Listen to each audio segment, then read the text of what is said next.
I wanted to clarify my definition of money in my last few videos, critiquing the concept of it and the claims that I am making about how the pursuit of profit over an extended period of time actually changes the structure of the human brain in a way that produces more antisocial behavior and less pro-social behavior, because it's a very specific claim to make. When I'm referring to money in these last few videos, I'm talking about any quantifiable tokenized asset representing value, the ownership of value of something. And so that includes Bitcoin. It's anything that's exchangeable, that represents some value, some quantified value. Whether it has the gold standard, whether it's seashells, whether it's jewels, right? When the emergent nature of a society results in exchange-based market where a singular good serves as the stand-in for the exchange of other goods because everybody views that good as being valuable, the resulting structure in that human brain produces predictably more behaviors, actions, and thoughts that one could regard as antisocial. So that includes stocks, which is a very important distinction, because when we think of somebody like Jeff Bezos, for example, he doesn't have hundreds of billions of dollars of cash. He has hundreds of billions of dollars worth of stock in the company Amazon. If he were to try to sell all of that stock at the same time, he couldn't make that much because the value of it would drop considerably. People would be very worried about the future of the company if the owner and founder decided to sell it all off, because that indicates to other people that, well, if he doesn't think the company has value, why should I?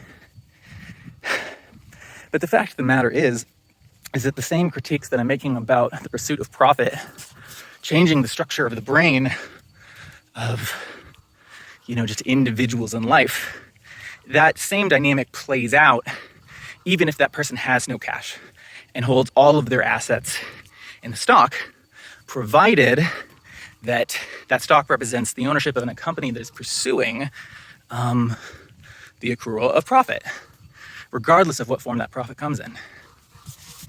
I would say that if your goal is to make the world a better place, to help people, to inject positivity into the world, to decrease suffering, do not start a corporation. You can only control and own the energy of a massive structure that is driven by profit for a limited amount of time before it grows beyond you and you lack the control to influence its behavior at any scale, right? You are living in an illusion that you can control that structure of beings, right? What unifies the beings within that structure is the pursuit of profit. The pursuit of profit is not a pro-social goal. It is a goal that represents, when I'm doing better, I am doing better. It's an individualist notion. Now, there are lots of things that we can critique about the failures of collectivist approaches. Absolutely. And this is why I talk about, merging those perspectives, the individualist and the collectivist, that there needs to be individual accountability for action and individual work and proof that people are providing value to others. Yeah, but sometimes people need help. Some people do not have the capacity, and if we can incentivize people taking actions that help other people become self-sufficient, does that make sense? And environments self-sufficient and self-sustaining.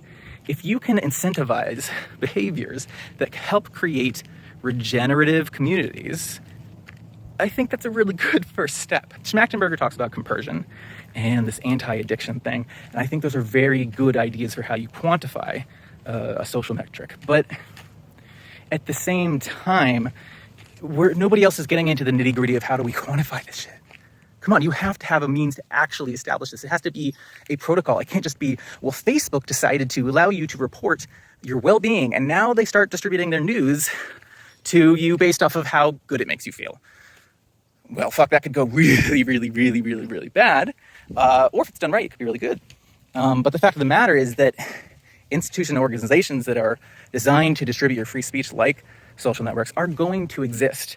And the ideal is if we can have a sort of protocol of information exchange there. Here is the important question that you need to ask when it comes to crypto. What are we trying to track?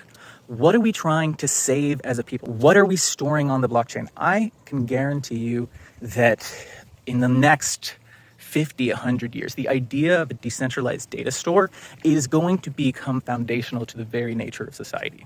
The questions that we have to answer are, one, what do we store on that data store? If this is the DNA of a society, what are we trying to encode on that chain? And two, is what we're really going to store on that just a money token, the thing that we've been doing already? There is an extraordinary moment for us to reinvent the concept of tokenization of value in a way that can be accountable to second order effects, because the nature of it is being accountable to predictors, right? One person wants to take action in society. They want to do something big. Another person says, okay, there's going to be these second order effects, a prediction. If that comes to pass, if we had some tokenization of that difference of opinion and the outcome, that's a really powerful signal to guide society forwards.